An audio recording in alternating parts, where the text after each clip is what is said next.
Riasat আজিমের upload করা একটি ভিডিওতে দেখা যায় তাসকিন আহমেদ সিনিয়র ক্রিকেটার মুশফিকুর রহিমকে কথা শোনাচ্ছেন এবং খুব কড়া ভাষায় কথা শোনাচ্ছেন এবং আঙুল তুলে তুলে মুশফিকুর রহিমের সাথে কথা বলতেছেন।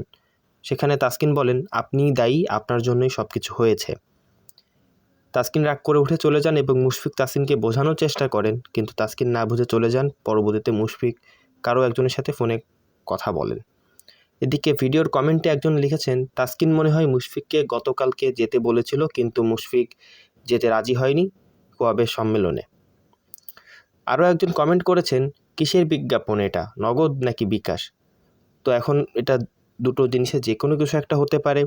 হয়তো তাসকিন মুশফিককে বলেছিল কোয়াবের সম্মেলনে যেতে, মুশফিক যেতে রাজি হয়নি, অথবা এটা কোনো বিজ্ঞাপন হতেও পারে। কিন্তু এটা যদি কোনো বিজ্ঞাপন হয়েও থাকে, আপনাদের উদ্দেশ্যে আমার একটাই কথা, বিজ্ঞাপন যেই কোম্পানির করুক না কেন, আমাদের এটাকে বয়কট করা উচিত। কেননা মুশফিকুর রহিম হয়তো ছিল না, কিন্তু তাসকিন আহমেদ কিন্তু ঠিকই ছিল সেই কোয়াবের সংবাদ সম্মেলনে।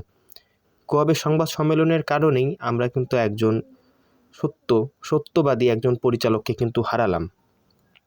তো আপনারা বিষয়টাকে কিভাবে দেখছেন অবশ্যই কমেন্ট করে জানাবেন।